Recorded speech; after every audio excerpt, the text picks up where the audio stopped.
kawan-kawan wartawan yang saya hormati, saya datang dari Kementerian Pendidikan Dasar Menengah bersama Ibu Direktur SMP, Bu Mega, juga dari tim kami dari UPT-UPT yang ada di Kalimantan Selatan.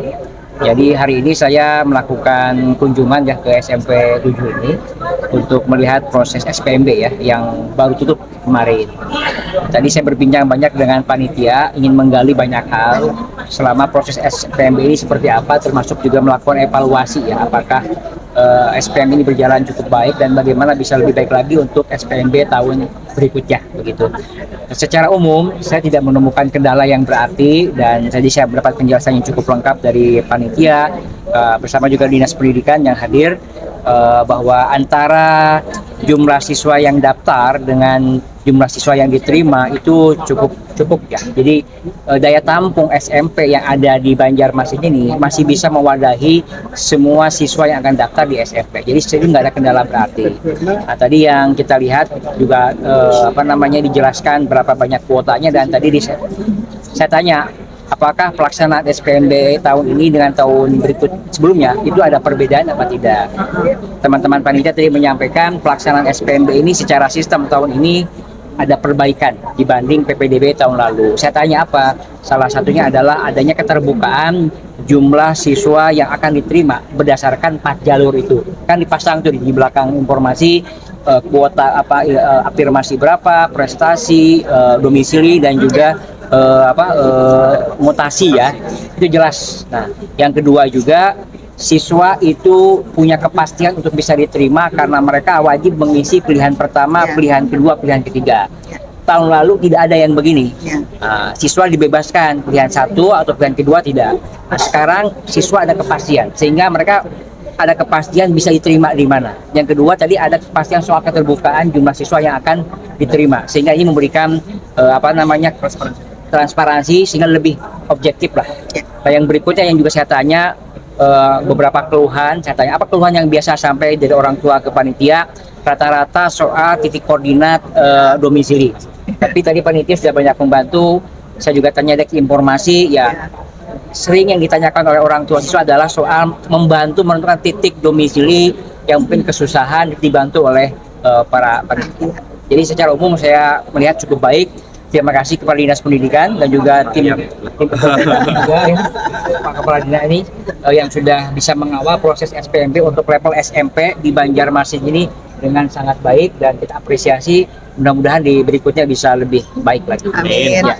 Kebetulan ini habis ini saya juga akan ada kunjungan ke SMA ya, ke SMA 3 untuk melihat proses SPMB di SMA supaya kita lihat, karena memang biasanya kompleksitas masalah di SMP dengan SMA itu berbeda. Nah, pesan kami kepada Pak Wali Kota, tentu kita berterima kasih ya atas dukungannya Pak Wali Kota.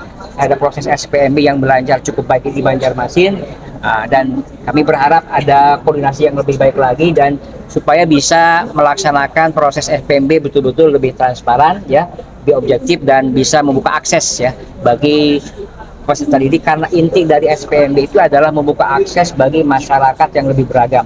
Jadi saya tanya kepada panitia juga, komposisi latar belakang siswa yang masuk ke sekolah ini itu beragam, tidak homogen. Artinya tujuan kita untuk membuka akses bagi masyarakat kita yang lebih beragam, yang tidak mampu, itu bisa dicapai.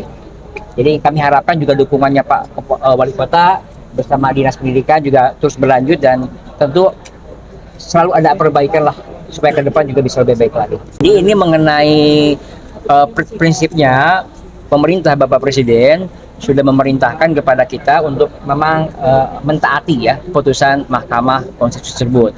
Mengenai teknisnya, kita sudah melakukan ratas di pimpinan Bapak Presiden bersama beberapa kementerian, ada Menteri Keuangan, ada Mensesnek, tentu juga ada Mendikdasmen, Mendikti, dan Kemenag ya. Intinya sekarang Kementerian Keuangan sedang menghitung, karena ini menyangkut soal kemampuan anggaran yang harus kita lihat. Nah, secara teknis memang belum disampaikan bagaimana turunan kebijakannya. Tapi prinsipnya pemerintah menghargai keputusan Mahkamah Konstitusi itu. Sebenarnya kan begini Mas, kalau di dalam MK itu yang saya tahu masih juga ada keleluasaan bagi sekolah mandiri ya, yang selama ini memang dia mampu memungut biaya dari siswa dan tidak menerima BOS ya. banyak juga, sekitar hampir 2000 sekolah yang tidak menerima BOS karena mengandalkan biaya dari siswa. Jadi keputusan MK itu masih membuka ruang bagi sekolah swasta yang mau memang mandiri untuk melanjutkannya. Tapi bagi sekolah swasta yang memang punya pilihan untuk bisa didukung total oleh pemerintah itu juga terbuka.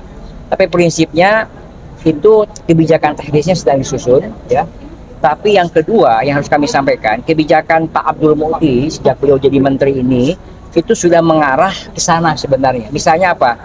Bagaimana guru-guru ASN itu bisa diredistribusikan ke sekolah-sekolah swasta. Itu sudah mulai, Mas. Bulan Januari kami keluarkan Permendikbud itu nomor 1 tahun 2025, jauh sebelum keputusan Mahkamah Konstitusi. Yang kedua, kami juga memberikan insentif, ya, Bapak Presiden memberikan insentif kepada guru-guru honorer yang belum sertifikasi 300.000 per bulan. Nah, itu rata-rata guru honorer yang non serti ini ada di sekolah swasta, gitu ya.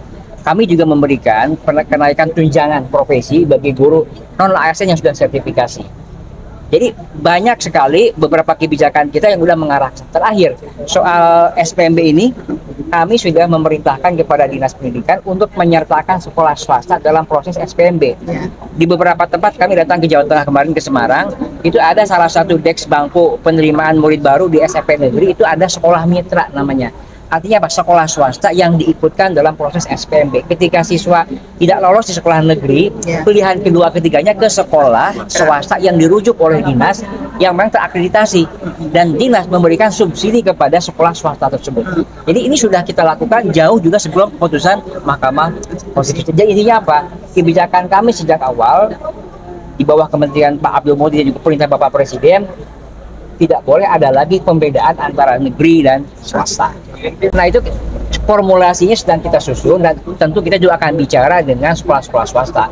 Kita sudah merencanakan untuk melakukan semacam public hearing dengan badan penyelenggara perguruan swasta. Ada tuh. Dan juga mungkin ormas-ormas penyelenggara pendidikan seperti Muhammadiyah, NU, Taman Siswa, dan yang lain-lain, PGI. Intinya kita akan mendengar masukan juga dari penyelenggara pendidikan swasta ini, sehingga nanti kita ini lebih lebih partisipatif lah dalam konteks kebijakan. Cukup ya. Perasaannya gimana Pak berkunjung di SMP 7 Banjarmasin? Perasaannya adem nih, Pak. Apresiasi Pak. Ya adem nih. Ya, dan hangat juga disambut oleh teman-teman wartawan. Terima kasih Bapak. Terima kasih.